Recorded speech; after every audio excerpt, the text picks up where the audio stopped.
It's not playing the intros for me. Here we go.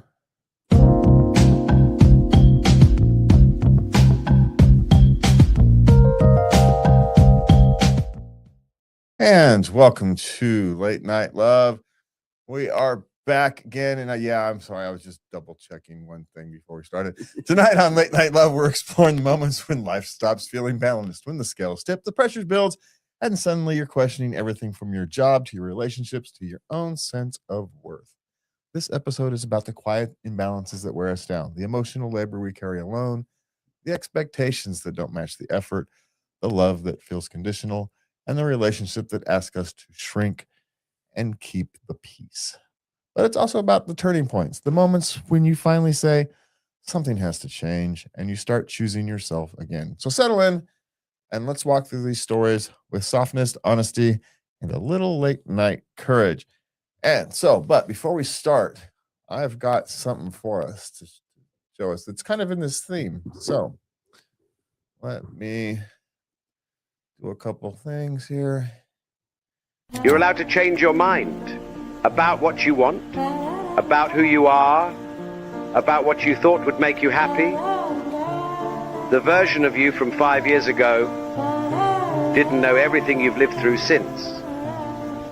And maybe that dream doesn't fit anymore. Maybe that path. You're right. Maybe that part of you is no longer what you need. Doesn't mean that dream didn't have value. It pushed you to something. Mm-hmm. But, maybe it's time to don't be so married to that past dream that you miss the one that you should really chase. I guess is what I'm saying. So, but before we start, let's remind you that you can send your questions, comments, suggestions to love@latenightLove.us. You can watch the live show and all that good stuff at latenightLove.us. Click the live button. There's also a comment thing where you can contact. There you go. That's the word I'm looking for. Contact section in there. You can do there's a little button here. I can never find these things. I want them. But you know it. No, that's not right. Anyway, there's somewhere around here, there's a thing where I can put in supposed to be able to put in a like, subscribe, share button, and I can't find it at the moment because it's been so long since I've tried to use these things. But anyway, as always, you can find, where to find us. You can do all the fun things. You can find us on Live 365. I suspect they're changed over to KUCU now. They're changing branding over there to avoid confusion. Okay. It makes perfect sense. Realistically. Mm-hmm. Yeah. As always, you can find us there. You can find us on your favorite podcast, YouTube, Rumble, all that good fun stuff. Thank you. You can find us there. You can question, even though we haven't set her up, we should just do a question section. A comment thing at the beginning of the show. We should answer questions on the show, or at least ones that are worthy of comment.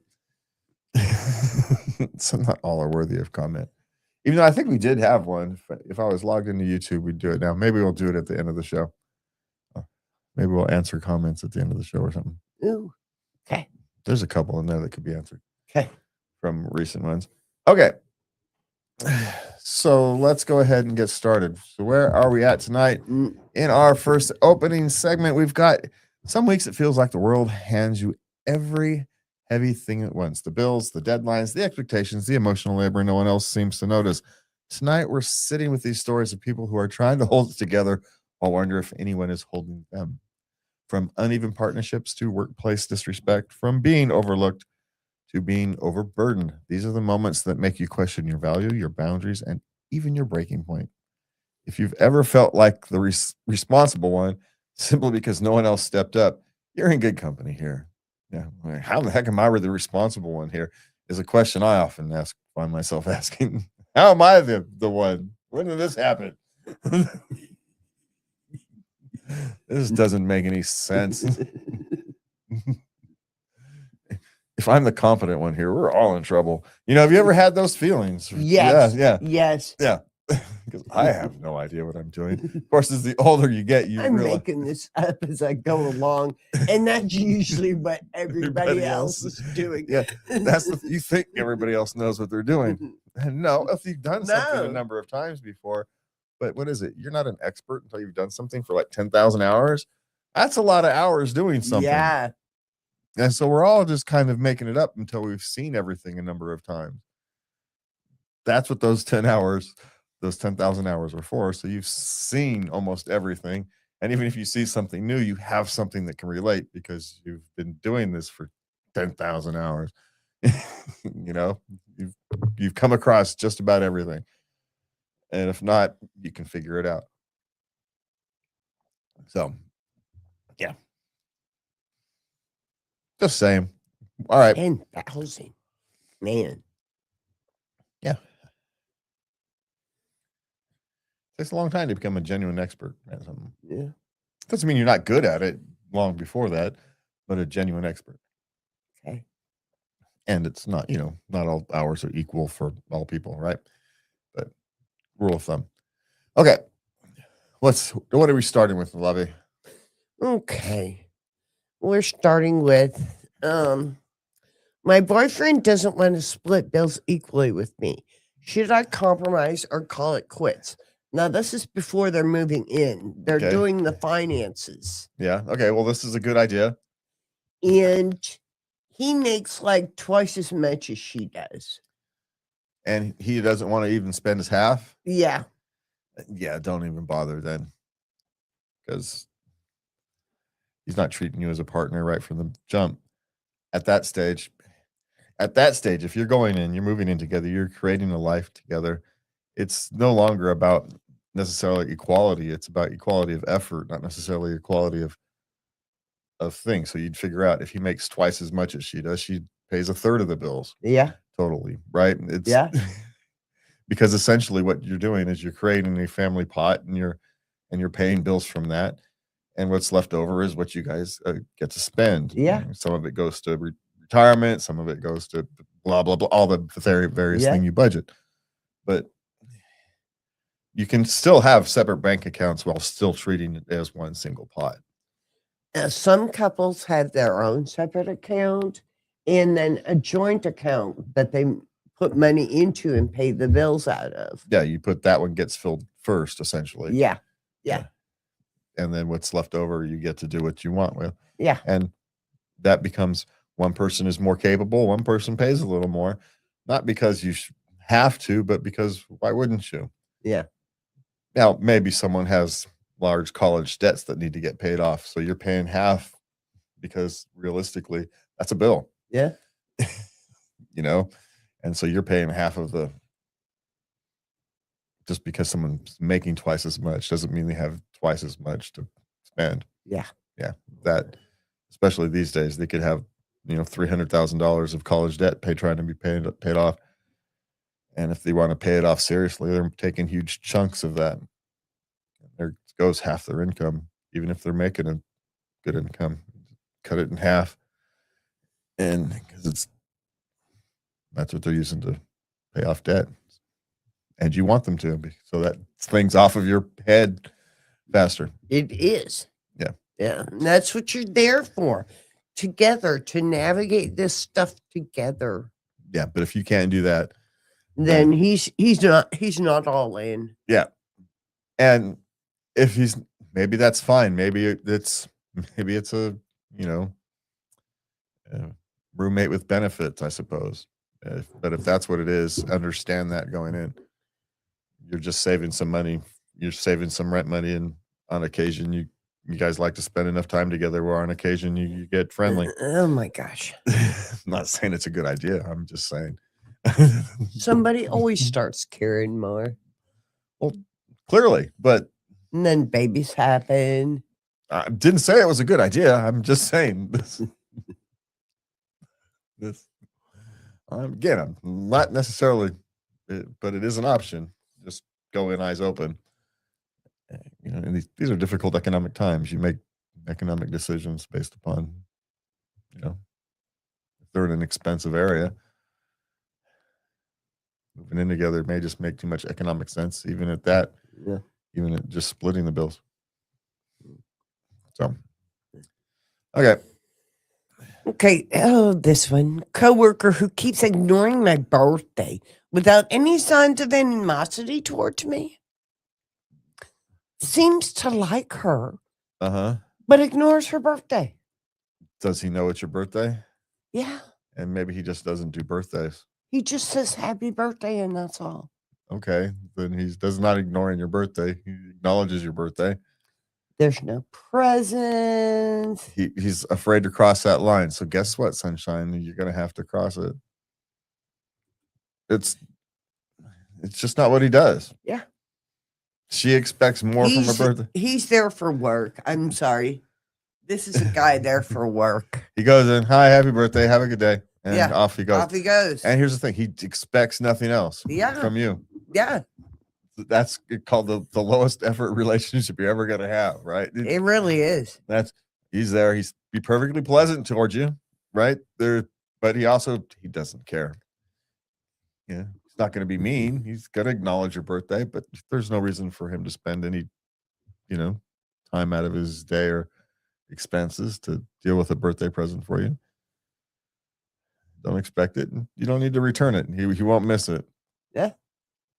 Well, then I'm going to ignore his birthday. He's not going to even notice. He would be baffled if you would give him something. Why the hell are you giving me a birthday present? Now you just confused everything. Yeah. So, no, this is just how a lot of guys are. Yeah. Especially at work. Yeah. He's there to work. Well, it's a lot of guys are anyway, but yeah, especially at work. All right. Okay, a breach hit our company and suddenly everyone cares about security. This is the IT person. Yeah, that's what happens. They care afterwards. Yeah. Because that's when you start to care. Oh, we were doing it wrong? Well, I've been telling you for 5 years you've been doing it wrong. And you keep saying, yeah, okay, we'll do something about it, and never actually do. Or nobody follows through. It's not a high enough priority. People slack after a while.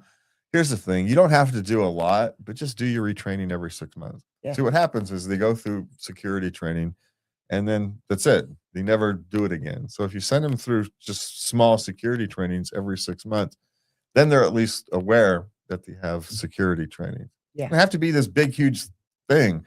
Just, a quick half-hour PowerPoint presentation and send them off on their way again. It's just the fact that it's focused on is what's important. Yes. The fact that they think about it. You can really improve your IT discipline that way. So take the opportunity rather than going, oh, God dang it, I've been telling them for 5 years this is important. Say, okay, now that I have their attention, let's implement a plan so we don't lose our attention on this later.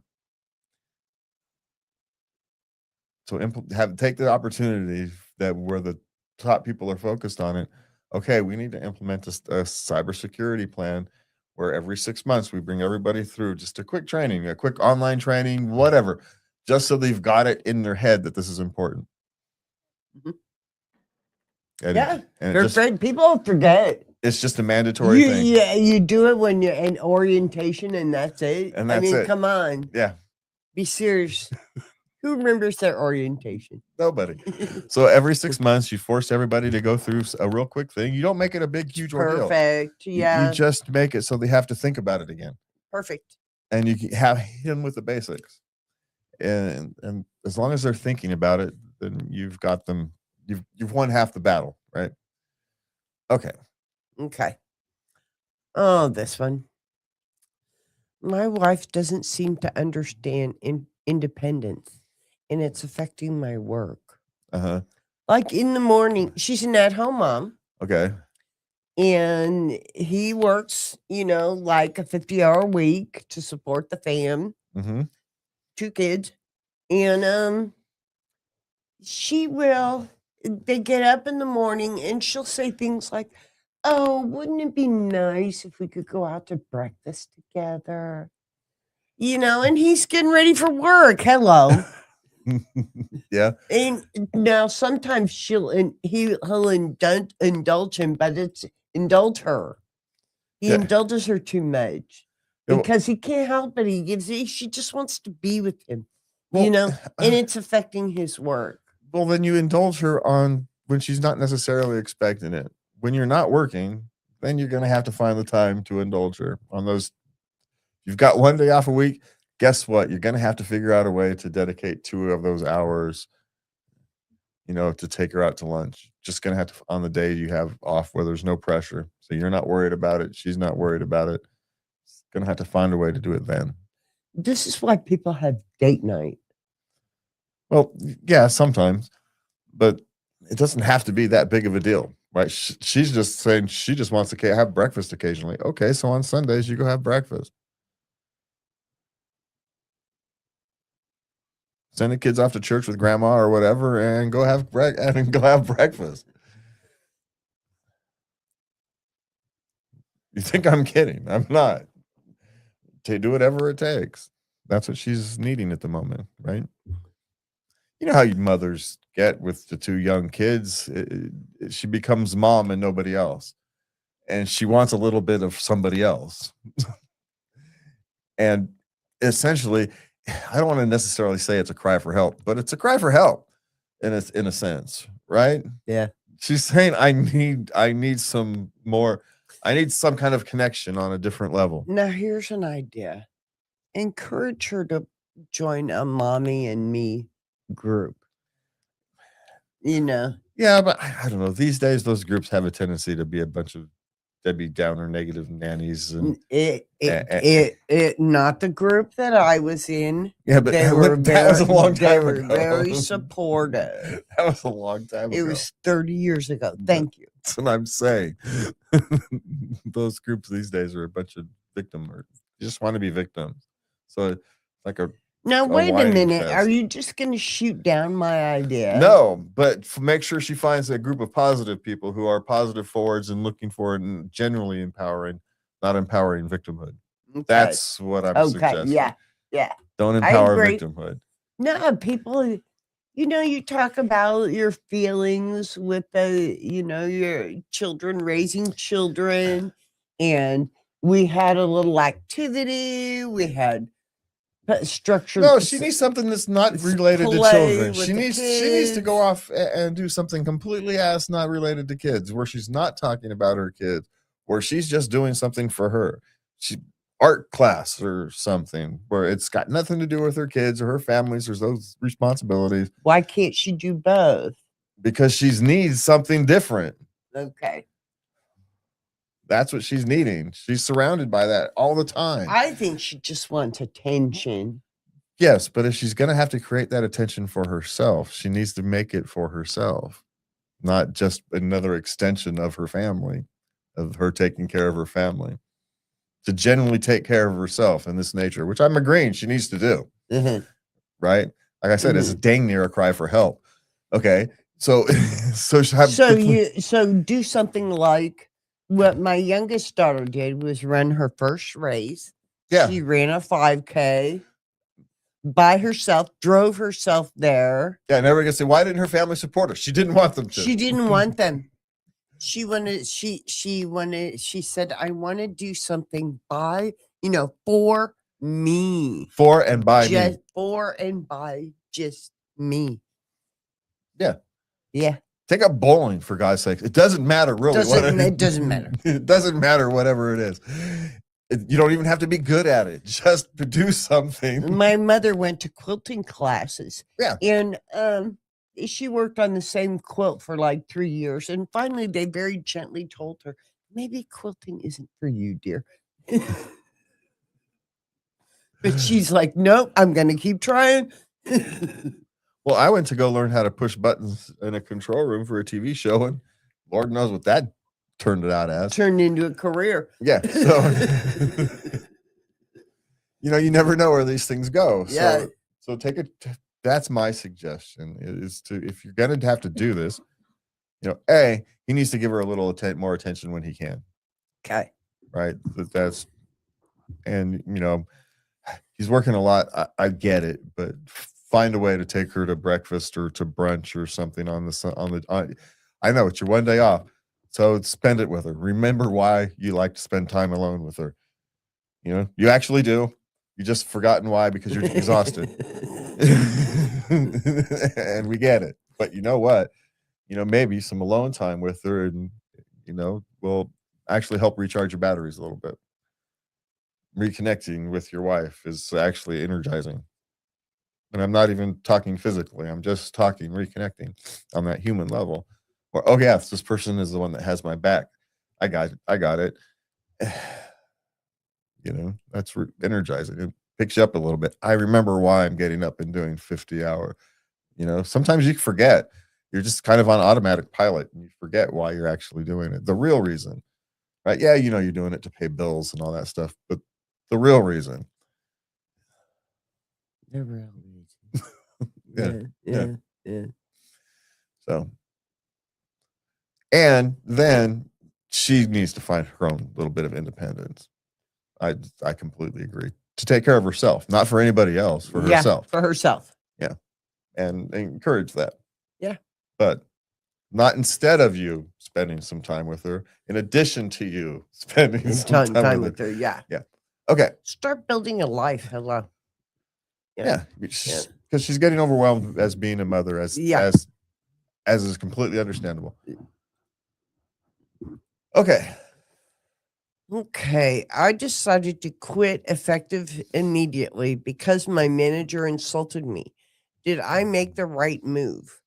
Called her stupid. Well, it depends.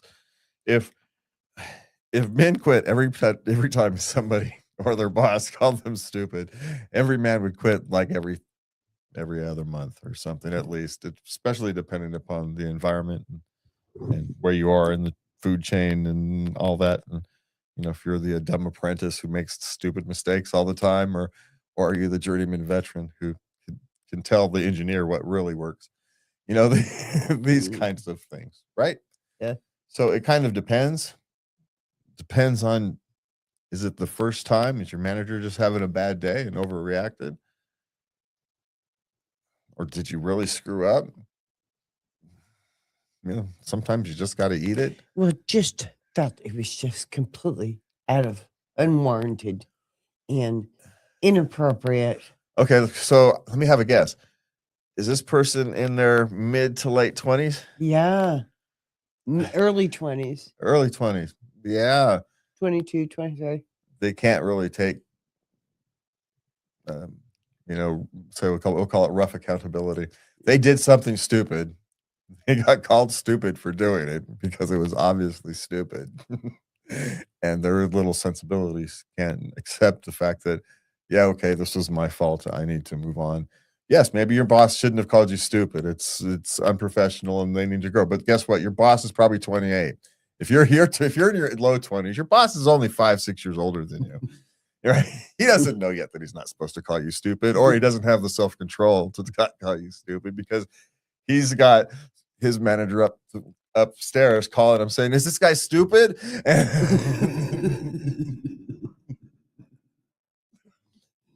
Right? This is how it happens. Crap rolls downhill. Yeah. And if you're the person at the bottom of the hill, guess what? And if you actually started the ball rolling, well, then, yeah, you deserve to get the crap. Yeah. Now, should you have to put up with it? It depends. It really kind of depends on the overall nature of the business, how important that job is to paying your bills at the moment. Off the size of your paycheck, the amount of crap I was willing to put up with was direct proportionate to the size of my paycheck. I'll put up with a lot more crap if my paycheck is big enough. And if you're paying me peanuts, sorry, you don't get to treat me like that. You're not paying me enough to put up with your BS. Sorry, that's just not how it works. You need me. You quite literally need me more than I need you. So, literally. So, now no one's irreplaceable. But so, did you do the right move? I don't know. It's hard to say.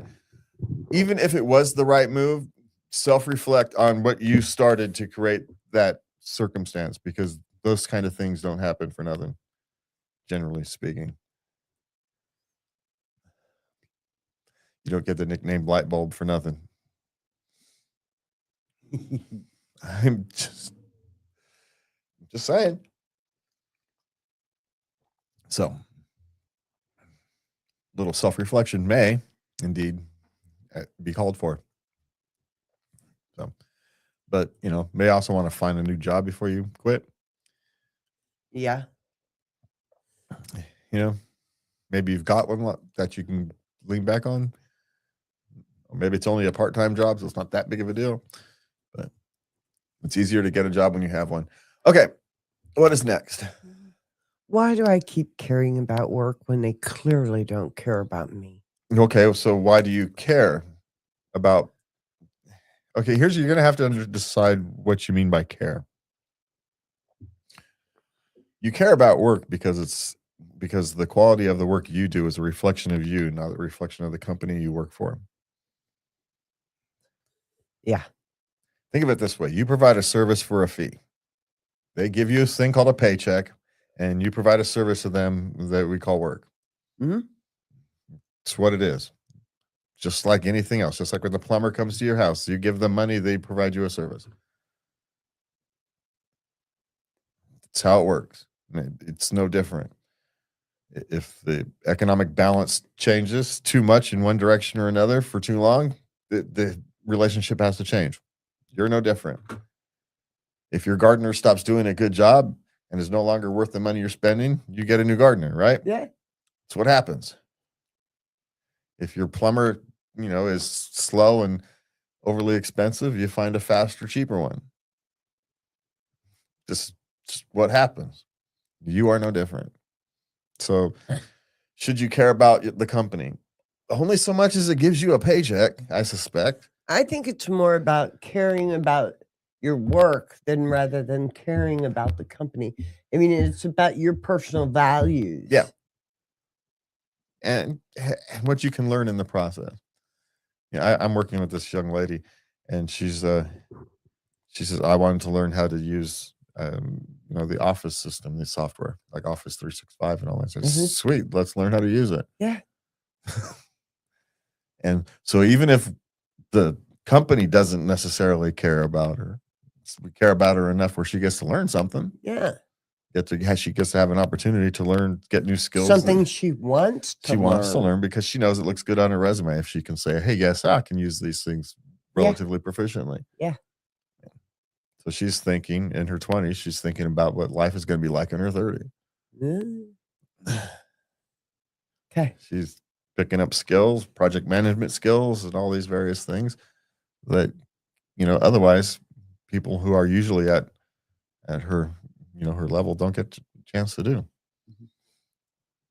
She actually has a second job working at county government, but all she gets to do there is press buttons.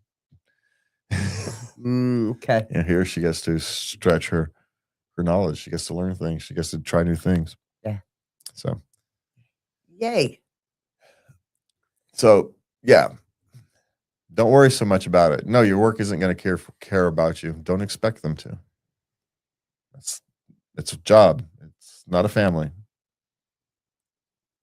Some jobs can be close. They can feel like family, but at the end of the day, it's still a job. It's economics. If they don't sell enough widgets, the factory has to close, right? Economics is what economic is.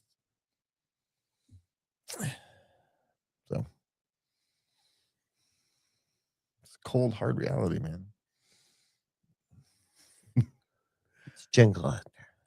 Well, it's not even. Just stop expecting it to be this. Sorry, the world has never been like this utopia where everybody gets to sit around and sing kumbaya, and it doesn't work like that. There's never in the history of anything existing has that been the case.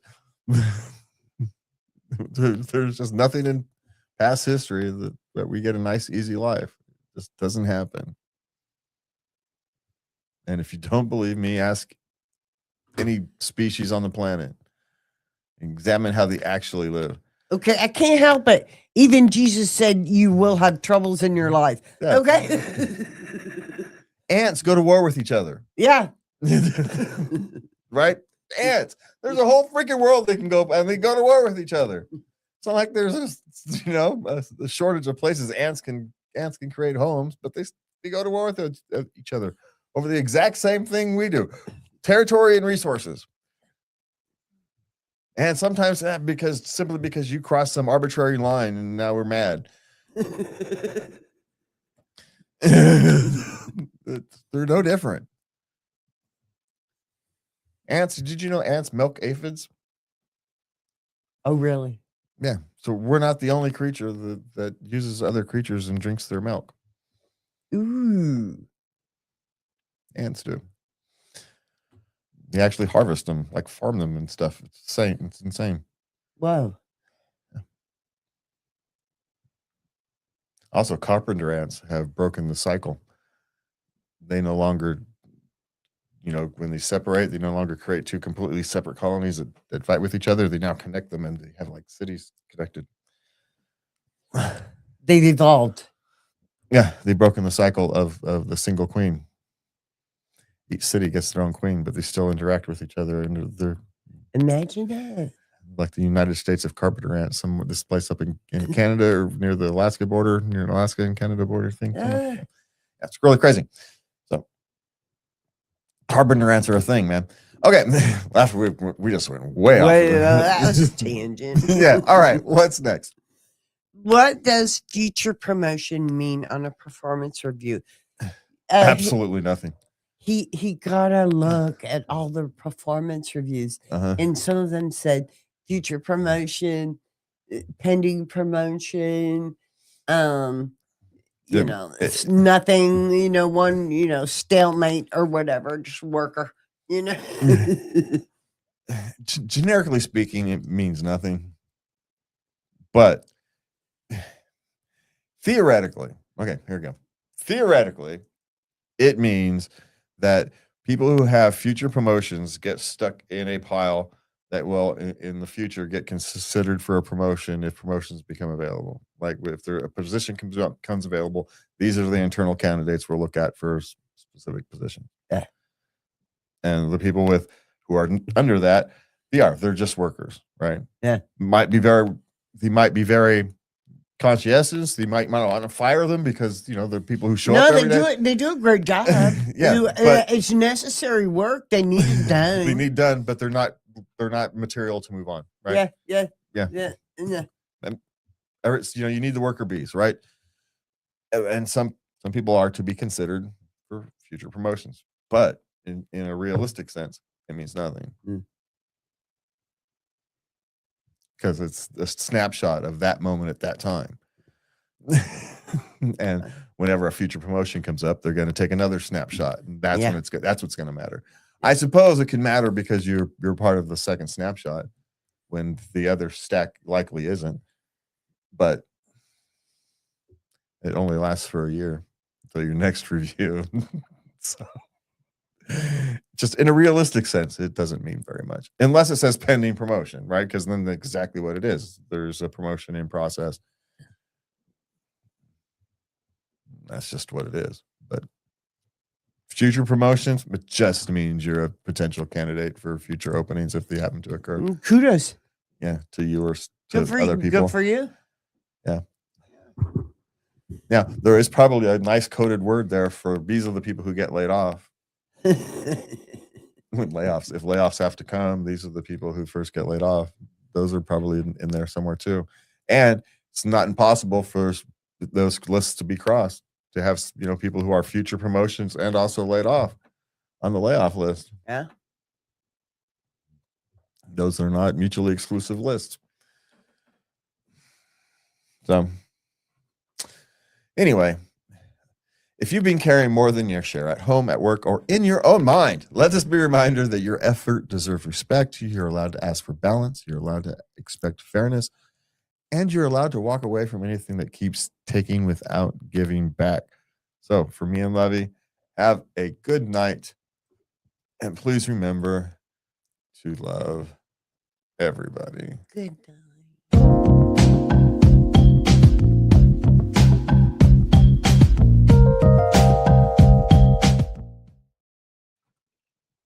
I wasn't ready to just roll in, so Okay, there we go. I answered my own question. Oh, I even hit the wrong banner, so how's that?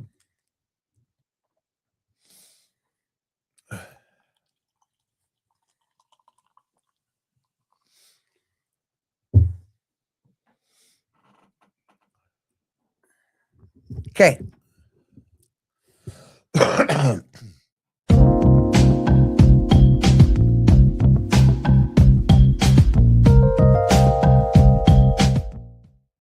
Welcome back to Late Night Love. Love is supposed to, oh, wow. That did not come out properly. Love is supposed to feel warm, but sometimes it comes with sharp edges, mixed signals, or expectations you never agreed to. Tonight, we are stepping into the messy middle, the relationships where affection feels earned instead of given, where communication gets tangled, and where the people we care about leave us questioning our worth, our role, and our next move. Whether it's a partner's insecurity, a child's struggle, or a family dynamic that keeps shifting under your feet, these stories remind us that love isn't simple, but it's worth trying to understand. And man, I have trouble with tempo tonight. What is up with that? Maybe you could, like keep the beat. Maybe I could produce some pre-reads. Might help, I suppose. It's not like I didn't have time tonight. Normally that's what happens. I didn't have time, but I don't have time. But tonight I actually did have time to do some pre-reads. But I spent it doing other stuff. So yeah, that other stuff actually happened to be watching a baseball game from 1986. But that's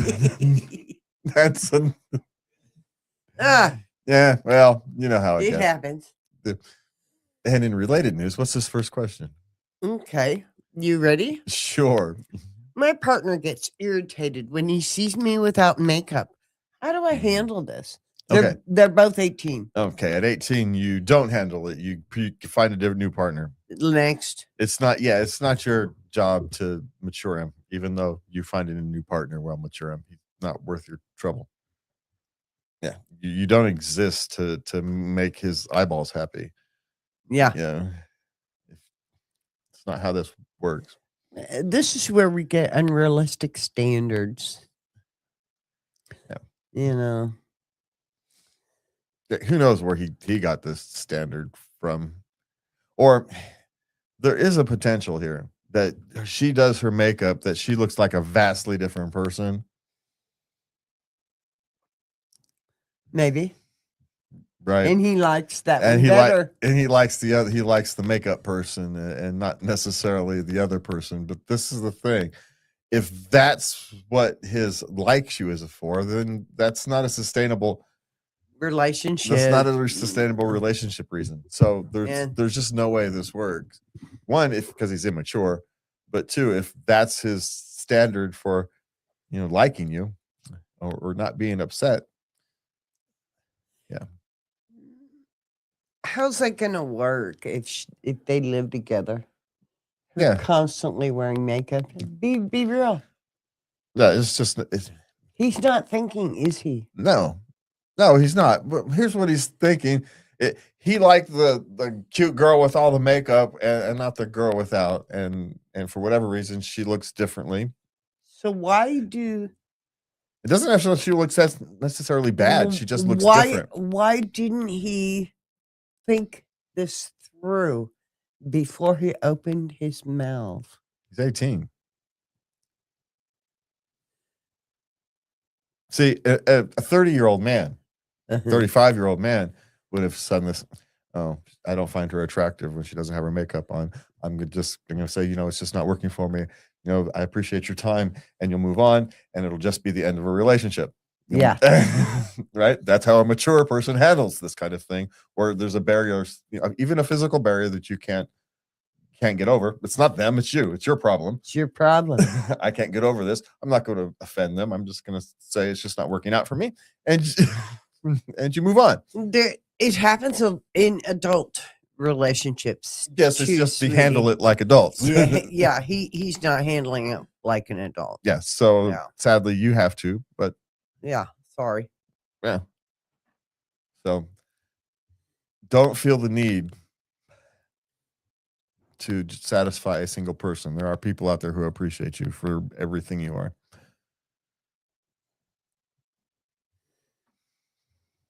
So you don't have to hide yourself behind makeup. You just have to go out and be yourself, and there will be plenty of people out there who love you for that. So you don't need to change yourself for somebody to love you. No. Well, all things being equal, there are some people there who are awfully difficult to love. But as a general rule of thumb, this 18-year-old, he needs to mature, right? But as he matures, he'll become lovable for somebody. Just not this young lady. Yeah. Yeah. Okay. And this will be part of his growing experience, his maturing experience. All right. Okay. I don't think my son will graduate. He keeps skipping classes. It's his senior year. Spring is here. He's off running around with his friends like he's already graduated, Well, stupid should hurt. There are times where you just let nature's consequences take their course. I mean, you can warn him and you can tell him. Let it happen. And you can do all that. But if he's a senior. If he's a senior, what are you going to do? Physically restrain him? Yeah. You can. My guess is he knows exactly the line he needs to cross. To just graduate. Yeah. He knows exactly what he's got to do. So, and it also depends where you're at and whatnot, because you could get away with this. When I was a kid, you could get away with this a lot easier than you can now. So, because teachers didn't care if you were in class or not. Could you pass the tests? And did you do enough homework to pass? You passed. That's all that mattered. They didn't really care how many days you showed up or didn't, for the most part. There was always a couple. If you had them on second period, you were in trouble. Because you had to get up and be in this whole damn year, second period. Oh, no. Yeah. You had to be like the rest of us. No, I didn't go to first period. What, are you crazy? The rest of y'all went to first period. I strolled into second. I didn't go to first period on occasion, Mondays and Fridays. Mondays to see what they were studying, and Fridays to take the test. Half asleep. And you would ace it. Yeah. Sometimes I'd give an answer just to be a butthead. I wouldn't give the answer that the book said. I'd give it more complicated. Yeah. My teacher knew that I didn't need to be in that class. And after a certain period of time in the semester, right, I could stop showing up and taking the test because I had enough points accumulated where I could just ace the final and be done and pass the class. And as soon as I hit that mark, I wasn't showing up.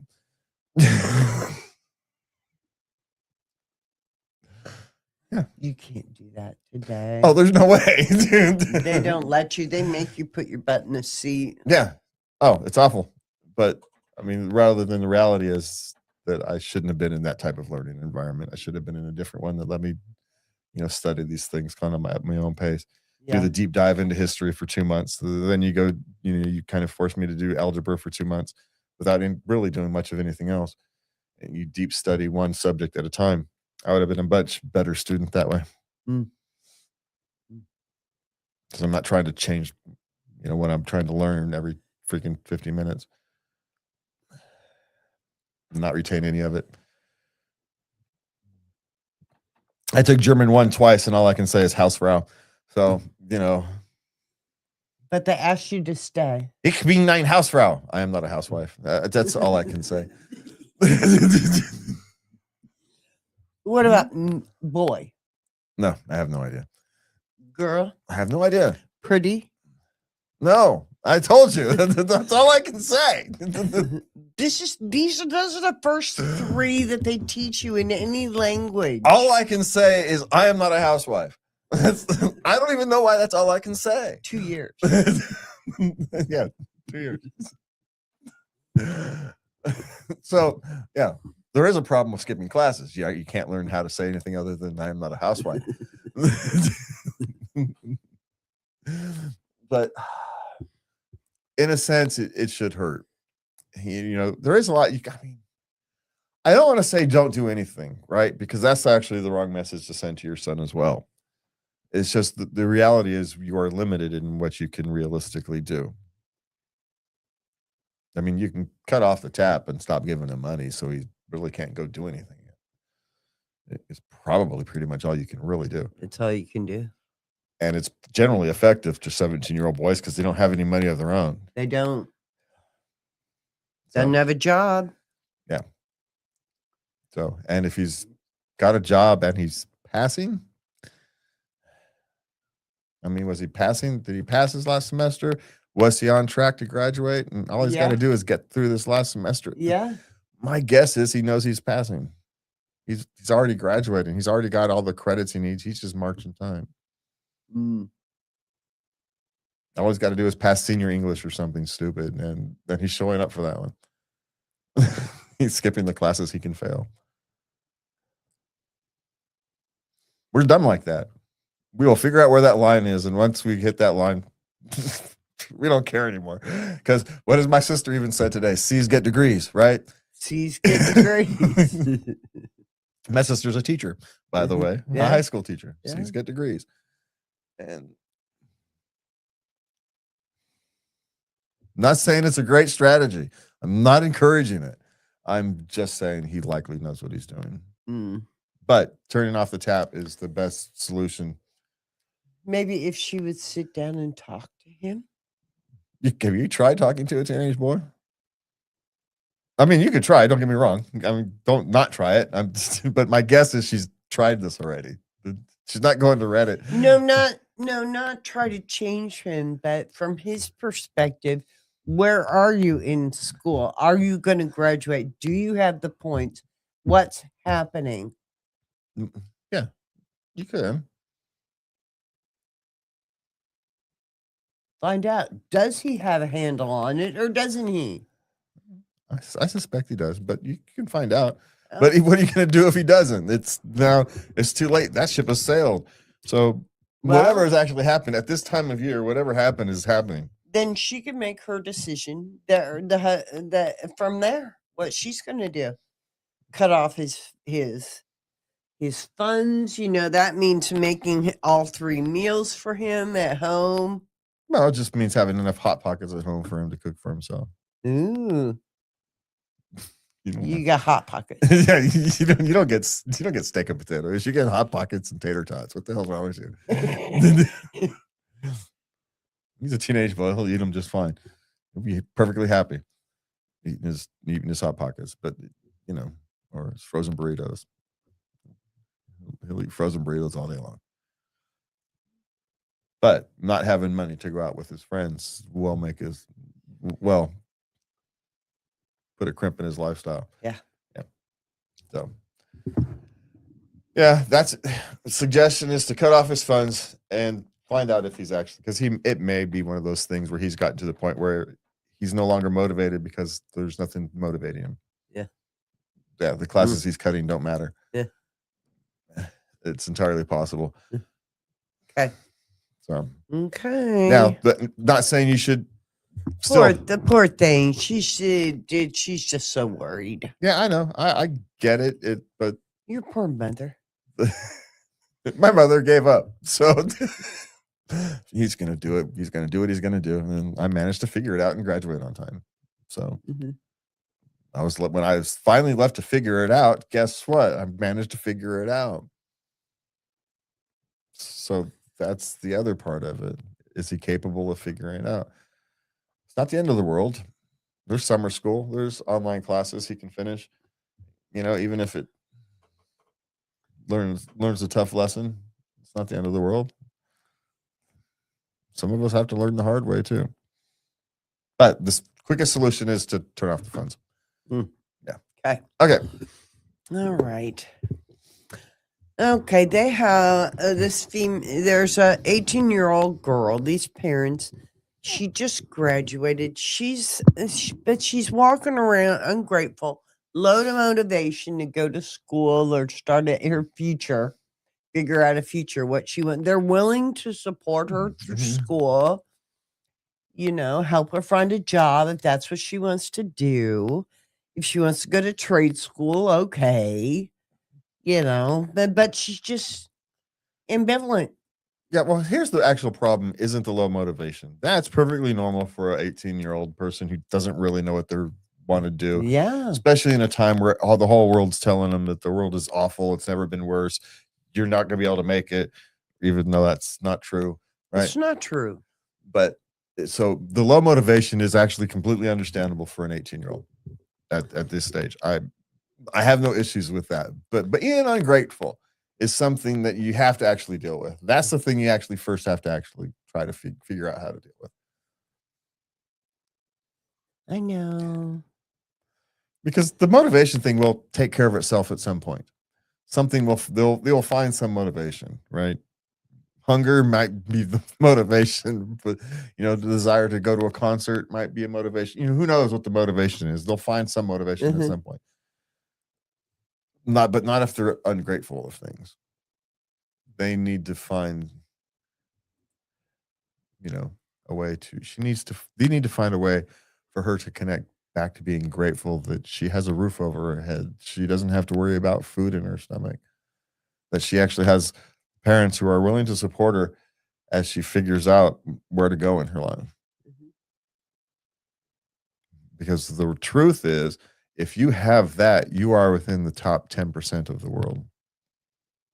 Like the fact that you're in America by itself puts you in the top, 10% of the world, frankly, just on a pure dumb luck scale.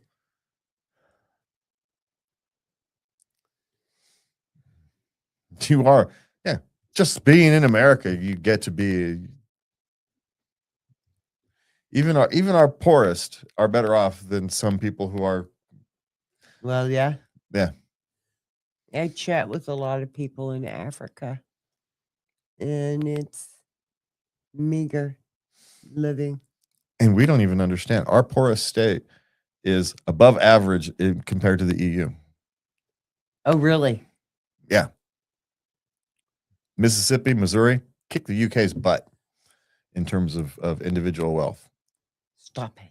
It's not even close. Dang. And they're just below like France. Mhm.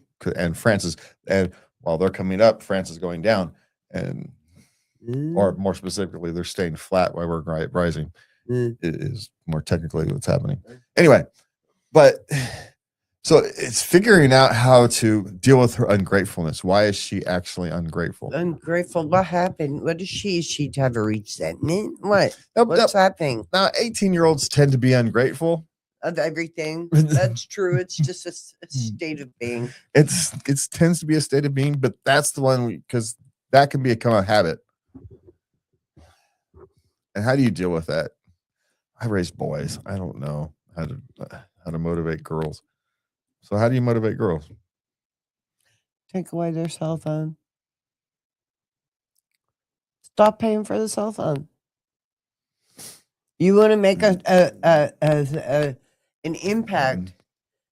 You want to make a statement. You want to take action, make change. Well, you can't really take it away because if you gave it to them as a present, they're 18. Just stop paying for it. Yeah, you can stop paying for it. It's the thing to do. Here's maybe what I might do. Or you could be gentle and say, let's sit down and make a gratitude list together of all the joys in our life. I think you find somewhere for her to, without trying to be shocking, create a place where she has to volunteer once or twice a month for people who are less fortunate than she is. You don't have to go and necessarily send her down and have her serve food at the mission or something. Not that would be not necessarily a bad thing. She may not have the makeup to deal with that yet, right? Yeah. She may have been overly sheltered for her. It may be time to take stock as parents. Did we overly shelter this young lady when she was growing up? How much of this is our responsibility? And you may want to, when you're talking to her about this, you may want to point that out. Look, we're sorry, we sheltered you a little too much. You don't really understand how the world works. So we're going to try to solve that, a little bit.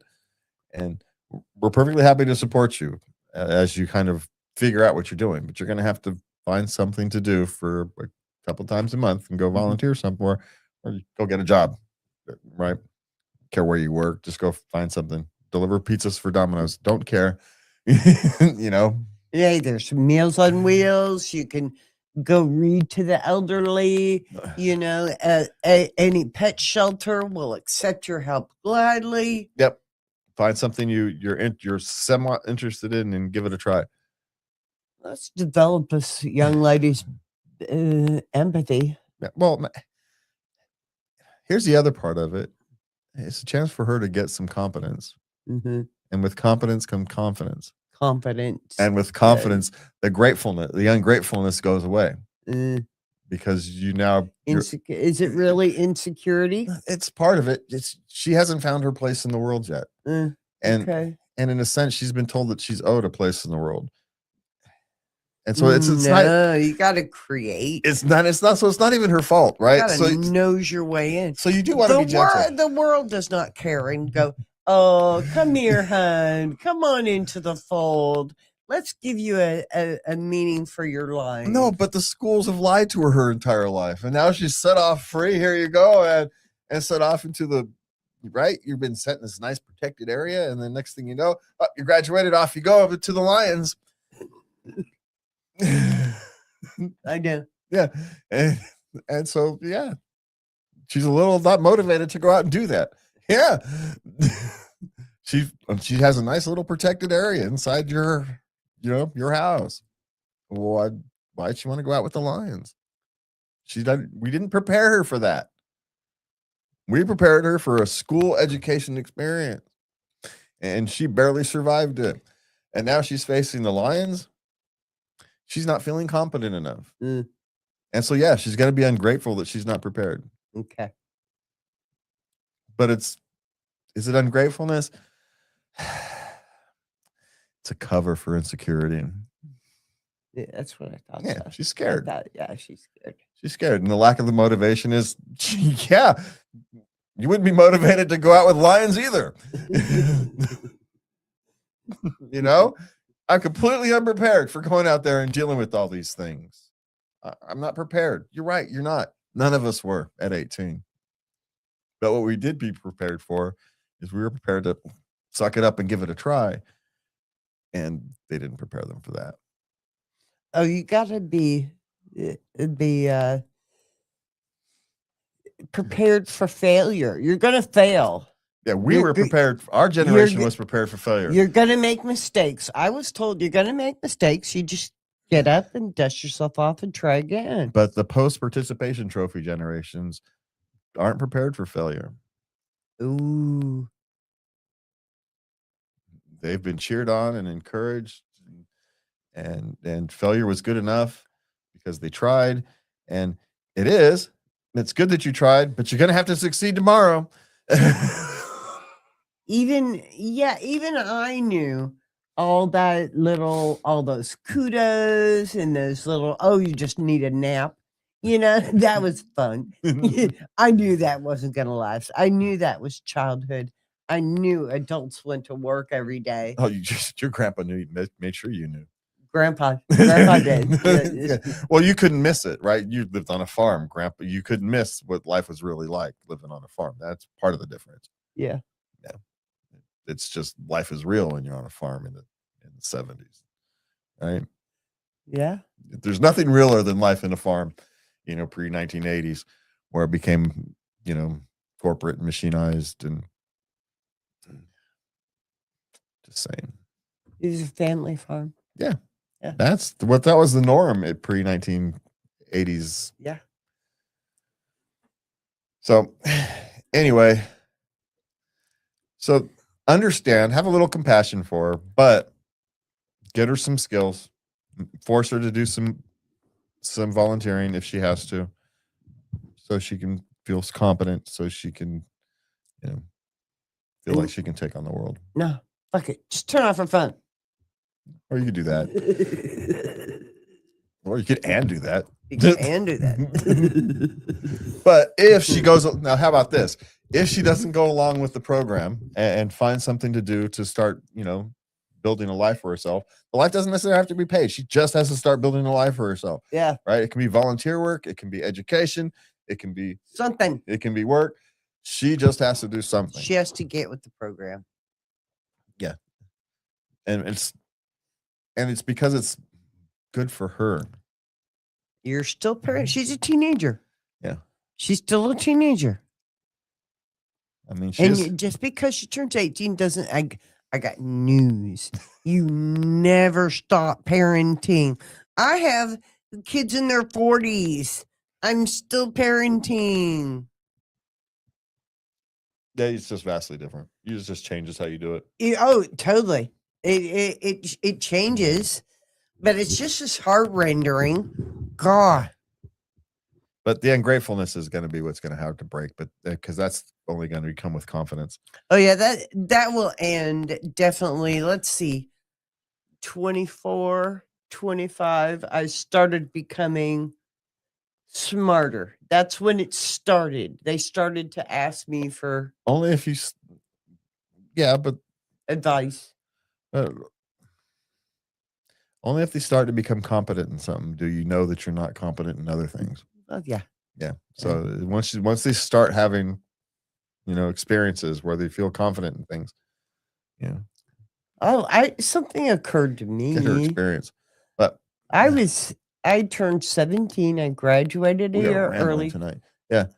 We're what? I just said it's an hour in already. Oh wow. And let's see. I graduated a year early. I was working at the Dairy Queen. I knew that's not enough money to sustain me. I knew that much. And I had no idea what was I going to do. And the options at first seemed endless. Because, everybody always told you, you can be whatever you want to be in this life, So you think when you're 18, you're going to be able to step out the door and you're just, oof, there's a life. I'm going to be astronaut. I'm just going to manifest itself. No, that takes a lot of planning and preparation. And you can. That starts when you're like 13. Yeah, you can try to be anything you want to be. There's no guarantee that you get to be anything you want to be. You get to try to be anything you want to be. And that's the thing. You have to try. But my point was I was overwhelmed with the possibilities. And then reality set in. There was no way my mother was going to be able to support me through college. I did not want to get married and live in that little itty bitty town. 2 traffic lights, I'm telling you. Ooh. And they have 3 now. And how am I going to get out of this town? And the vehicle that I chose was the United States Army. And I never looked back. Hey, that's a thing. She can join the Space Force. There you go. So get some high-tech training and some army like confidence. There you go. Military type confidence. Definitely. Get broken down and built back up and with some modern technology. Just remember, they can't hit you. 2 things my recruiter told me before he went overseas. Don't volunteer for anything, and they can't hit you. So, don't worry about it. Don't worry about them yelling in your face and, calling you names. They can't hit you, so don't worry about it. Oh, well, you may want to tell the Marine guy who went to the Marines that maybe the Marines are different. I have some guys like the fat electrician and things like that. They talk to Army people all the time. Apparently the Marines are different. Oh. But the Marines are different. Okay. Right. Right. Well, the Marines first. I don't know. I was never in the Marines. The Marines are a different breed. Marines are first in, last out, right? Those are they don't mess around. The Marines are there's no soft people in the Marines. It's just they're not. It can't be. They are their own things. Those are the people. They're a different breed. Okay, so let's move on because we spent like 30 minutes on that question. Oh my gosh. Okay. My boyfriend has not invited me to his home after 2 years of dating, and I don't know how to talk about it. It's because he's got a mattress on the floor, lawn furniture, and the TV still is on top of the box as his furniture. Or he's got pizza boxes and soda bottles everywhere. Or he Stacked up. could be like someone I know, a family member, had a boyfriend, and he was a bit of a hoarder. Yeah. And she did the entertaining for like a year and a half. And finally she sat him down and she said, I've loved entertaining you. It's been nice. But I'm sure you've enjoyed it, but I like to enjoy that too. Yeah. And he made changes. He actually moved in to a different. That's how bad it was. He had to move. He had to move. He had to move so he and could get it and get it a dumpster. And because he had to just completely start over. And he had to completely start over. Yeah, it was having to completely start over was psychological more than. But it was. that's something he wanted to do to begin with. Yeah, and so he just found a secondary motivation. He did. Yeah, there was a motivation. It was close, but that was something to push it over the top. Yeah. Sometimes you need that extra push. You need that extra push. I need some external motivation. Yeah. I don't have quite enough internal motivation to force me to sell the house. And so now, but at least he knew that he had to sell the house in order to make that psychological change. It was an apartment. Oh, no. He just moved into a different apartment. All right. And and now he has a better kitchen. He's always wanted to cook. So now he's cooking for her. And it's nothing phantasmagoric. He cooks dinner for her and they watch a movie on Netflix. That's it. That's what most people do. But she doesn't have to clean the house, make sure, because we're like that. Yeah, you guys clean stuff that we wouldn't have even noticed. Mm-hmm. Yeah, so it's not for us, by the way. I'm just pointing out. It's not for us. It's for you guys. Perfect. Just saying. Don't say I cleaned the house for you. You didn't clean it for me. Don't blame me for this. You did not clean it for me. Yeah. I appreciate the thoughts, and don't get me wrong. I'm just saying you didn't do it for me. Everything has to be in order in our mind if we are going to be able to relax around you. Hint, hint. I'm just saying that you didn't do it for us. We don't care. Do you want us relaxed? Yes, that's the only reason we care. That's it. We wouldn't even notice, for most of us, right? We wouldn't even notice. Mm. Hey, look, we got new curtains. Did you notice? No. Oh, yeah, they look great. They're new? What color were they before? Is it a new color? Shit. And start looking through your phone for pictures to see. You have no idea. Y'all are oblivious. Yeah. Oh, I'd be a terrible witness. What was she wearing when she left this morning? I don't know. Did you see her? Yeah. What was she wearing? I don't remember. Not a clue. Not a clue. I don't see pictures in my head, so I don't install, shape, color, and things of clothes. My kids had ever been installed, and I'd have been in trouble. You drove them to school? You don't know what they were wearing? No clue. I know my daughter was still getting dressed as we left, and she had everything but her shoes on, I think. So, yeah. Anyway, where are we at? Okay. So I hope that changes for you, hun. Just have that uncomfortable conversation. Yeah. Make it about you.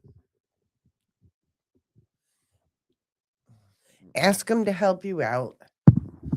You know, they like that. Okay. Yeah, ask what the reason is. Yeah. Yeah. All right.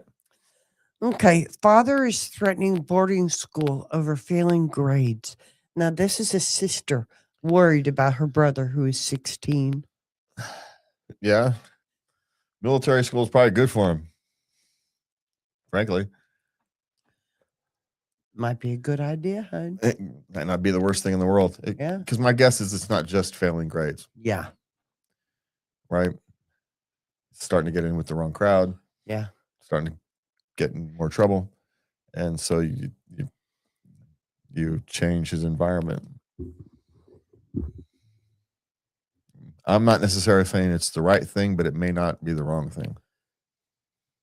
These things exist for troubled boys for a reason.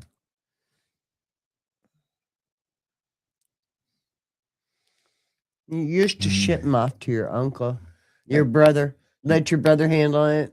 Yeah, if you were on a farm, you send them off to somebody in the city. If you were in the city, you send them off to some uncle who to work on the farm, right? It didn't matter. Whatever their environment was, you changed it. Yeah. That's just kind of what you did. And so whatever his environment is, you can change it. This is a effort of last resort, right? It is. And so I know you're worried about your brother, but you should probably be worried about your brother not going to military school as much as you are Yeah. about him going to military Yeah, school. I know you miss him. You would. But you could write him and you could be a big support to him. Yeah. And I think, you may have to just trust your parents, that they have his best interest at heart. So and yeah, dads don't send kids off to military school for no reason, generally speaking. That's just, I don't know what else to do with this thing.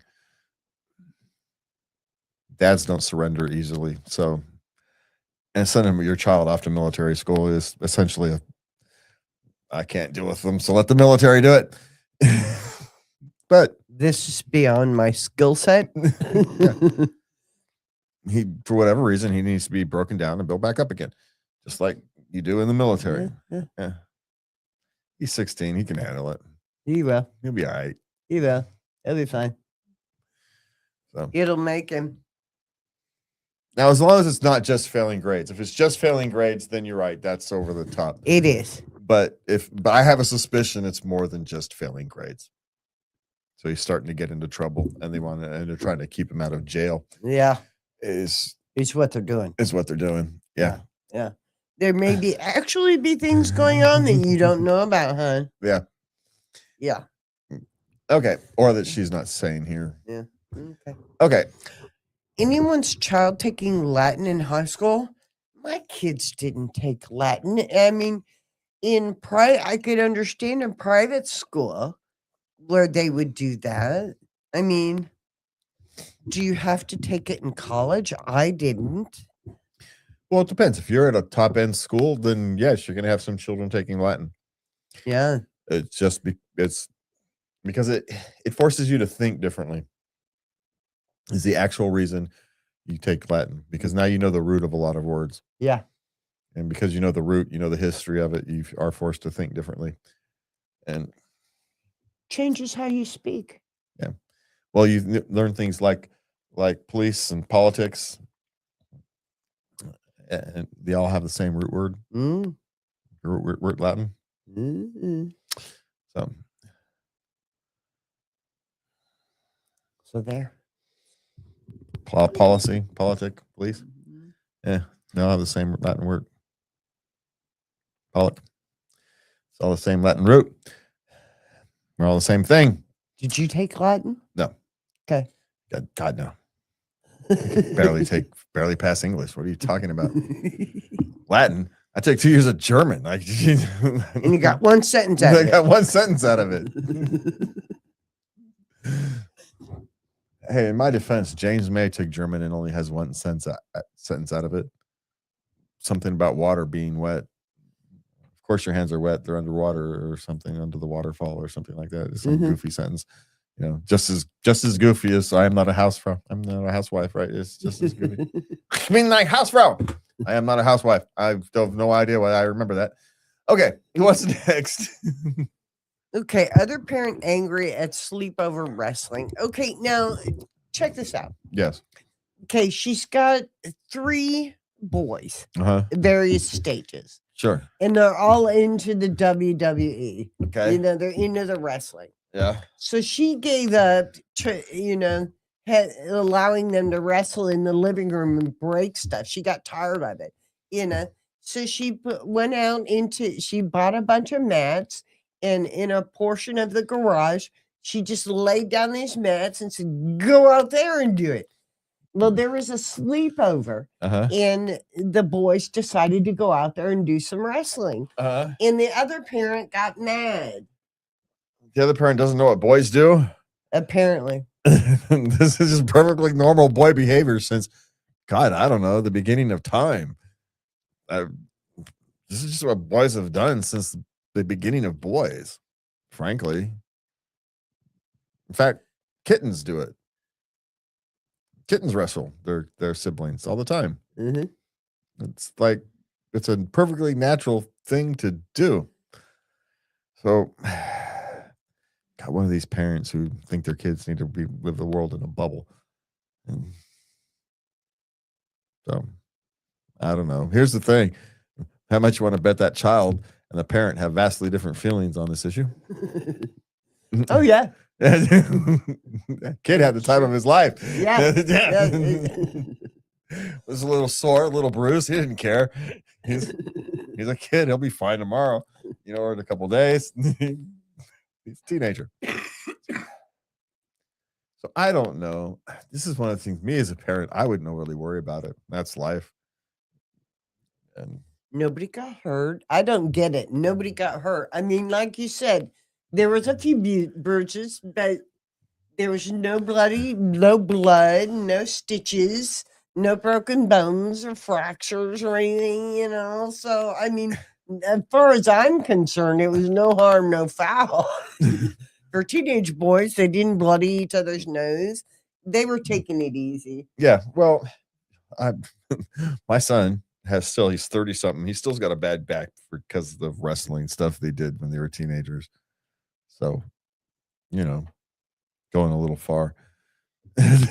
But you don't know how too far is until you hit the line, right? I suppose is part of the problem. I don't know what to do about it. I just say, okay, fine. In the future, we'll know that your little Johnny isn't allowed to wrestle. I guess. It's too bad he seemed to have fun with it. I'd be a little sarcastic, with it. So I was also the house kids like to come to. Yeah, because we let them play video games. Oh, I remember that. Yeah.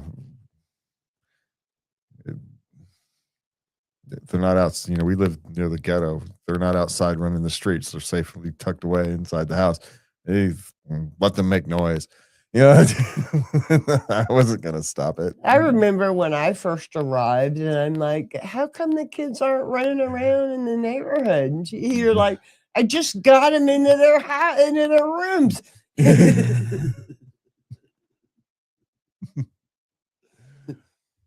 You don't want them running around. And they're in their room, writing fan fiction for Justin Bieber, and stuff like that. They're doing all their stuff. Yeah. We live on the edge of the ghetto. We don't want them running the streets. Yeah. Yeah. Sometimes you just have to accommodate other parents' wishes, even if they're dumb. So, it's okay. I know not to let little Johnny wrestle in the future. He's going to be disappointed, but it is what it is.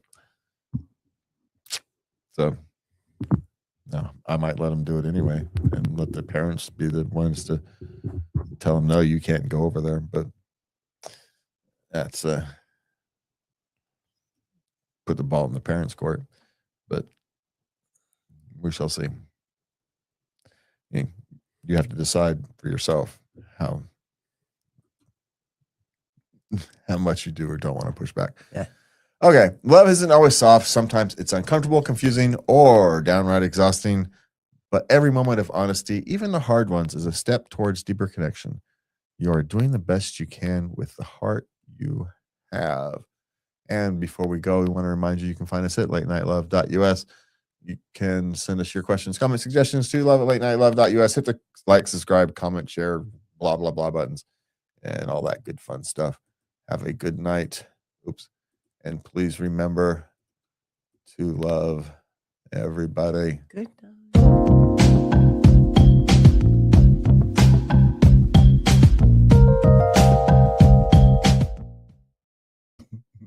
That's a little dinky thing. There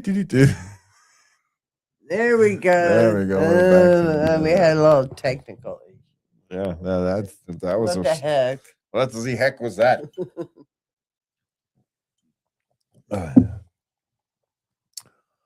All righty. Let's see if I can read this today.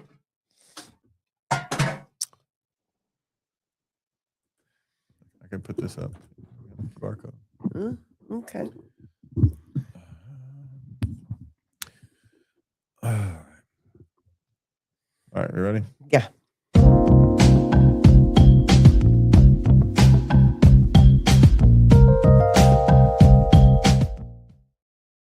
And welcome back to Late Night Love. We want to remind you that you can find us here at latenightLove.us. You can send us your questions, comments, suggestions, etc. to love@latenightLove.us. And also do us a favor, hit the like, subscribe, share, all that good fun stuff.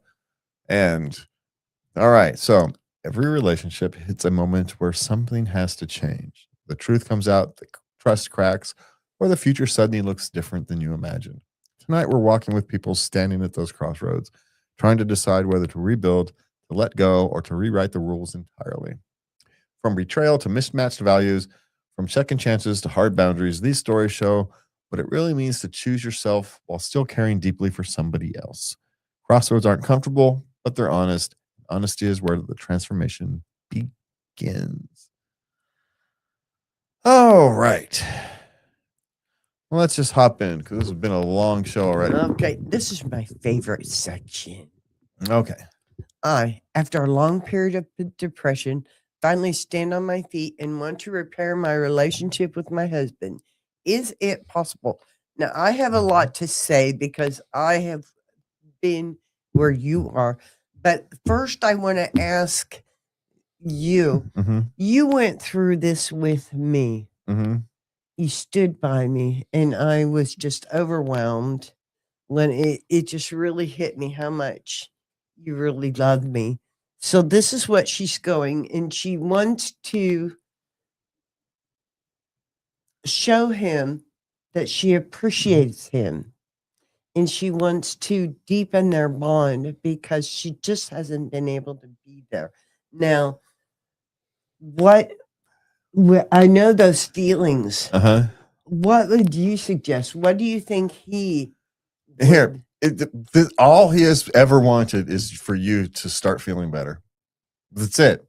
You want him to know that you appreciate what he's done for you, that he stood by you, and that you want to repair the relationship. All you have to do is walk up to him and says, "Thank you," while I was working on myself and to feel better. And that's it. He wants nothing else. All he has ever wanted for you is to be happy and healthy.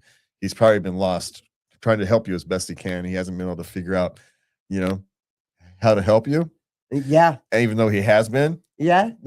Just being there, showing up every day, being kind and consistent, yeah, and all that fun stuff. Yeah, and all he needs. It's boring. It's boring work, people. All he needs to know is that you're feeling better. Yeah, and that he played a role in you feeling better, and that's it. He needs nothing else. That's that's pretty much the conclusion I came to. Was to what I could do is show you your hope was not misplaced. And the thing that I could do is to be my best self and to go on and grow and be the person I was always, but I want to be. And just along the way, just be my loving, caring self. Okay, now here's the second part of this. You're going to have to be ready to play your role. Yeah. Because he's had his proverbial armor suit on for a long time. Yeah. So he's been putting in a whole bunch of effort to try to help you to this point. And in fact, he probably doesn't even know what normalcy is anymore. So you guys get to find a new normal. Ooh, yeah. You guys get to find a new normal, but you're going to have to be prepared for that. It's an exciting time. It's an exciting journey. It's an opportunity to not just repair your relationship. You're not going to repair your relationship. That's the wrong way to think about it. Your relationship is going to continue to evolve. What it's going to happen is it's going to evolve at a rapid pace. The relationship doesn't need repairing. Your husband stood by you. There's nothing to repair. It worked exactly how it's supposed to. But what you are at now, you are now at the stage where it can evolve to something even more beautiful. Because you are in a place to play more of your role. There's nothing broken about this relationship. Not a dang thing. It's worked exactly as it should. Congratulations. Yeah. So just all you have to do is tell him. Just tell him. Just tell him and thank him for the role he played. That's it. It's the world's easiest conversation. Relationships have a lot of hard, difficult conversations. This is an easy one. Yeah. The only thing that makes it hard is the fact that it's so emotional, but it's a good emotion. Mm-hmm. And you're kind of afraid. There's nothing to be afraid of. There is absolutely nothing to be afraid of. He really loves you so much. This is a forever relationship. It really is. Yeah, this is wonderful. So thrilling. This is a win. Okay, what's next? Okay. Just to find out, my fiance cheated on me this past weekend when I was visiting family in another state. No. What does he do? He doesn't know what to do. He doesn't know, should he confront her and give her a chance to try to repair this? Should he just cut strings? He just doesn't know. At this stage, what would our standard response is? You should probably just cut strings, right? Yeah. Because they're 23. They're too young. Not in the sense of being too young to get married. I mean, he's 26. She's 23. Yeah. It's just she's not prepared to settle down. Yeah. She's just not. Yeah. And also, you're never going to be able to put it away anytime you go away to visit family. And it's going to be awful. Yeah. So I suppose, better now than after the marriage, after the wedding. Yeah. I suppose is the.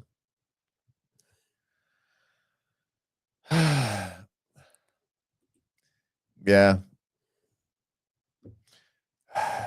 I can't think of any other answer at this stage. I don't have. So it's kind of the standard answer. Doesn't seem like there's depression or, there's no extenuating circumstances. I can talk. Extenuating circumstances. God, that German screwed up with my lips or something. But anyway, God, that was terrible. I can say words. Yeah, so I don't know. All things being equal, yeah, you should probably just move on. Because, you said fiance. Do you really want this hanging over your head for the rest of your life? It's not like you're 10 years in and you got 2 kids. Come on. Yeah, it's one of these things. Okay, if it was one of these cliche things, okay, the bachelorette party got out of control, and next thing you know, no one really knows exactly what happened, but we think that the untoward things that happened with somebody. Evidence after the next morning. Yeah. points to this. Evidence points that we made some really bad decisions last night. You know, all right, this is not great, but you can kind of, I can kind of see, you know, yeah, you know what I'm saying? That would give me more pause. This just find a new one. Yeah, Yeah. yeah. I could almost, you know, it's so cliche that you almost just want to write it off, right? It's one of those things. It's like, yeah, all right, whatever. I just really feel now. Did he do a? Oh, I'm not married yet, so I'll just have one more fling. I've heard of that before. It works both ways, right? The bachelorette parties get just as wild as bachelor parties. Yeah. Right. Don't women go out to the strip clubs too and drink and don't really remember what happens the next day. So let's not pretend it doesn't. Okay. Just because you go to the Chippendales, right? It doesn't make anything else different. I went to the local, male venues, and sometimes I ended up going to the after party, and things happen. Yeah, I get it, and you know if there's a party, people get overly drinking and decisions made that you wouldn't normally make. Yeah. You can almost write them off in a circumstance like that. I said almost. I would definitely postpone the wedding if you're going to make. But yeah, that. This one is. This doesn't seem to be that. It doesn't seem to be. She was visiting family. Yeah. Yeah. And she probably now. Here's the thing. She probably did go out, have a few drinks, and right. Yeah. Wouldn't be my surprising. Or did she call up, you know, go hop on Tinder and go and start flipping through trying to find a hookup? Those are actually different things. Yeah. So okay. Not that it matters, but there are different things. Okay. We're sorry. Yeah. Okay. My boyfriend's parents won't accept me. Okay, these two sweethearts, 21 and 22, they their families, both of them immigrated from India. They're firstborn here. Their parents are Hindi, so they just were adamant that they found somebody that's Hindi, and so these two things searched America's internet and actually found each other. They're both Hindi, and now his parents says, "Oh, they're not as devout as we are." Okay, well, here's the thing. At some point, people will have to step away and create their own culture besides their parents. You're no longer in India. You are now an American. You're part of the American culture. And we, on occasion, tell our parents to stuff it when it comes to our personal relationships.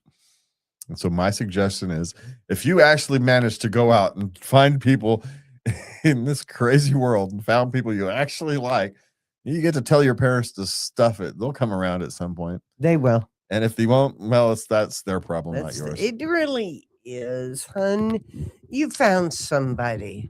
Yeah. And somebody that you thought your parents would approve of. Well, and in here, in here, you thought you would be accepted. Okay, huzzah. You're both Hindi. You thought you'd won the lottery, and then here we go. It's the rug gets pulled out from underneath you. Here's the thing. This is not even an Indian Hindi thing. This boy's mother is not going to find anybody who's never going to be good enough for her son. You think so? Oh yeah. This is one of those mothers who nobody's ever going to be good enough. You could be a princess, and you could check every box, and she would find something wrong. She just doesn't like your attitude. It would be something. So he's going to have to learn that it's not his mother's business. His mother's just going to have to learn to deal with it. This is almost never the father. It's just Fathers don't care. You found a girl that likes you. It's all right. She puts up with you. You know? That's what fathers are. We're just happy you found someone that'll put up with your sorry butt. Those mothers try to in trying to protect you, right? They set these standards that no one can reach. Yeah. Even them, right? They reject themselves as a spouse. You know what I mean? The proverbial, if they found a doppelganger, you know. Oh, look, she's everything like me. You don't like that all of a sudden. So it's one of those things. He's just gonna have to learn to tell his mother to stuff it in the most respectful way possible, of course.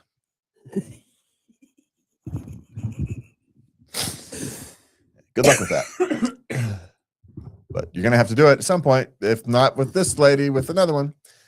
Okay. What's next? Okay, this lady, she's 29, seeing 33-year-old guy for 3 months. Okay, now they didn't want to do a relationship, so they did a friends with benefits, but you know, they agreed. She wanted exclusivity. And now she found out that he broke that agreement.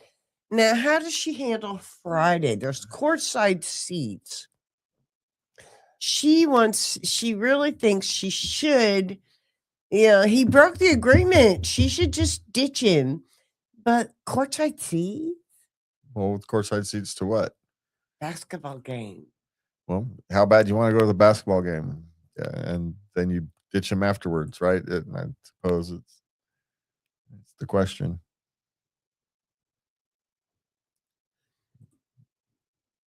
Or you know, so she clearly don't care all that much about the relationship because the courtside seats is what she's really caring about in this whole thing. I know. So I knew you'd have fun. She's not exactly as heartbroken as she seems to be here. Yeah, she's real upset. She's more offended that the agreement was broken. Yeah. Than anything else. But she's willing to put that aside for courtside seats. So then put it for courtside seats and let it be next week's problem. I suppose there's a way to do it. I wouldn't, but you know, it is what it is. So I don't have any good suggestions on this one, but you've seen this guy for 3 months. You decided you didn't even really want a relationship worthy. So why are you overly worried about it? Yeah. Just move the heck on. Move on. Okay. Okay, now we have some adult questions. Okay. Girlfriend said she let me go to a sex party to fulfill my fantasy, but she doesn't want to be involved. Should I go? No. No, because those things are better left in Fantasyland anyway. They really are. You have a nice fantasy that's perfect in every way. Why would you want to go and wreck it with reality? Yeah, that's the thing. And then you have the chance of wrecking two things. You wreck your fantasy. You're ruining your fantasy because it never works out like reality. Now, and your girlfriend looks at you different. Yeah, now she looks at you different. So, is it worth it? You know, is that fantasy really as phantasmical as you think it will be? And what are you getting out of it? You get a day, in a couple hours, maybe, if you're lucky. But this girlfriend is going to be around, hopefully, for more than a couple hours. Where do you want to put your effort? Yeah. Yeah, if only she would have wanted to participate, then it'd be a different question. Yeah. But she doesn't. She said no thanks. Yeah, it's not her fantasy. Go have fun. Yeah. But she doesn't really mean it. Well, she may. It's not unheard of that she doesn't mean it, but it's a risk that she doesn't, that what she thinks she can deal with and what she can actually deal with are different things. Yeah.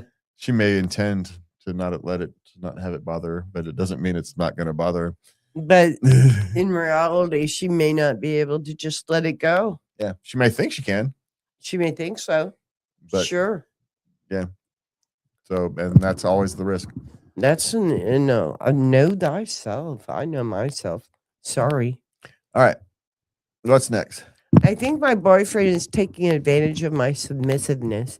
So she tells him she's a submissive, but she only wanted verbal. And Mhm. now he's like buying outfits and gear and shit. You know? And she's like, whoa. She doesn't know how to rein him in. Well, like any of these things, you draw the hard lines, and the hard lines are where they at. And there's now sometimes those lines do evolve, right? Mm-hmm. But they generally evolve slowly, not rapidly. Mm-hmm. So I don't know. You really gotta say something. Yeah, this is Do not go any further. no, and this is the problem when you open Pandora's box, right? We talk about the difference between fantasy and reality. Yeah, here we go. And here you go. You have what you want. Okay, great. You get what you want, but now your partner has some say in what he wants as well, right? If he has to compromise, don't you have to move a little bit as well? Yeah. So it becomes the opening of Pandora's box. That's all I'm saying. These things are never as clean and as pretty as they are in Fantasyland. In your Fantasyland, you get everything you want, and what the other person wants is kind of irrelevant because they magically want just exactly what you do. But the reality isn't like that. That other person has wants, needs, and desires. And in order for them to get in the mood to give you the verbal things you want, they have to have other accoutrements to buy into the scene. Right? They have to dress up. It's like cosplaying, right? It's trying to cosplay without having the costume on. I can't pull it off, you know? I need an outfit. I need the outfit.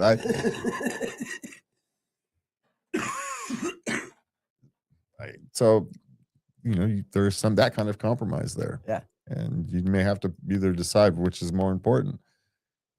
It might not be possible for you to get only part of that. You may have to just let it all go. Let it all go, or say, all right, you know, having to wear a little a sexy little leather outfit every now and again isn't such a big deal. As annoying as putting those things on are. Yeah. That's the cost of you getting the verbal thing you want. Yeah, it's called compromise. Yeah. Yeah. So he may not like having to yell at you. So, you know, but he's trying it. He's giving it a whirl.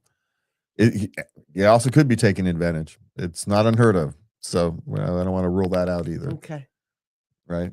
It's not unheard of for one person to take advantage of somebody else because, you know, one person's more dominant, one person's more submissive, and they simply can be pushed farther. So they do.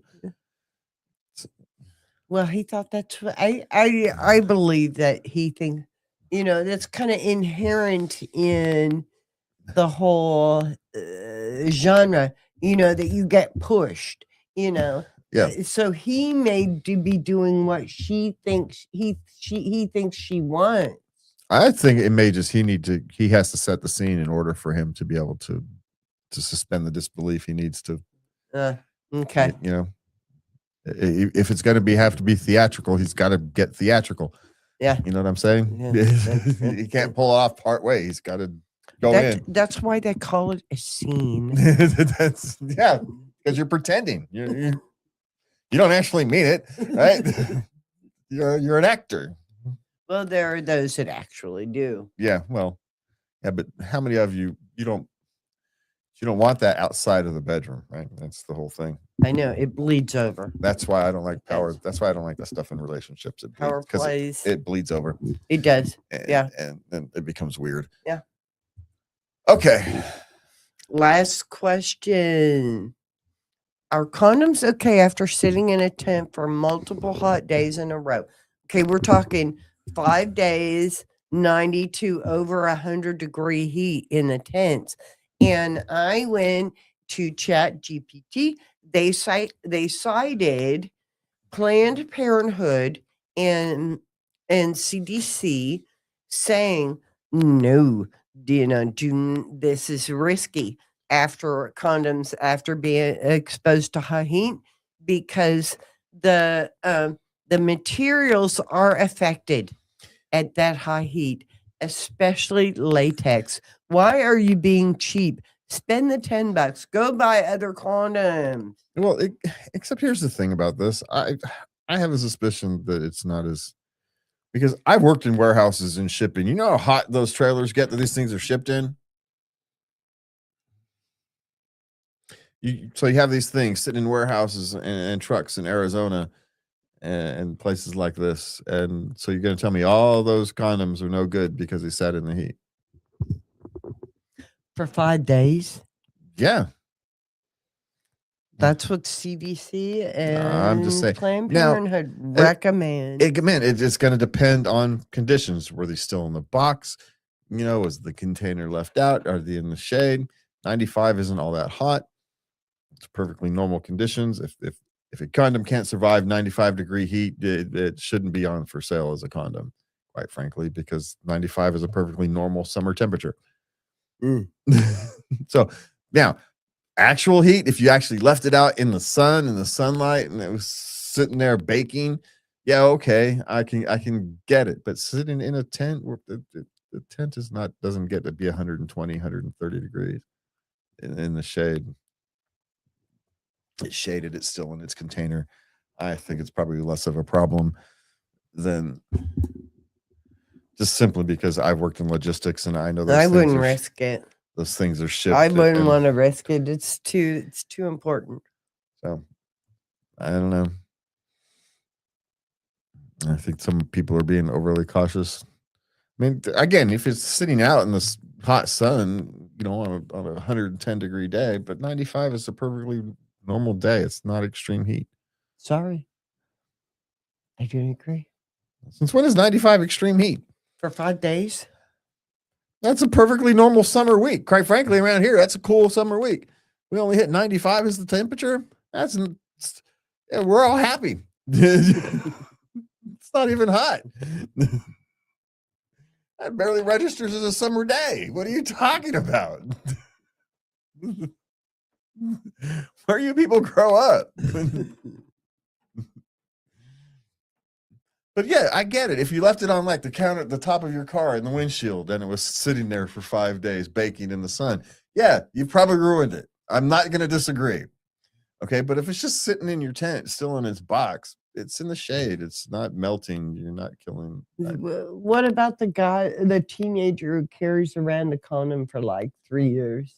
Yeah, well, that just expires, right?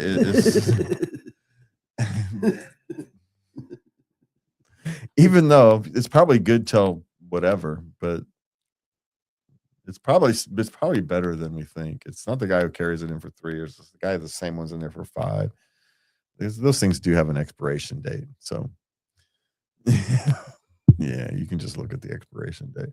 Said they get squished is really the problem. You squish it and then compact it, and squish it and then compact it all the time. And that over time wears it out. It's more than just sitting in the wallet. It's the constant squishing. Okay. You're doing this all to it all the time. Okay. Just wearing it out. Whatever crossroads you're standing at, remember, clarity often comes after the breaking point. You're allowed to protect your peace. You're allowed to choose differently, and you are allowed to rewrite the story from here. So thank you for spending your evening with us. If tonight's stories stirred something new, a memory, a fear, a hope, let that feeling guide you gently forward.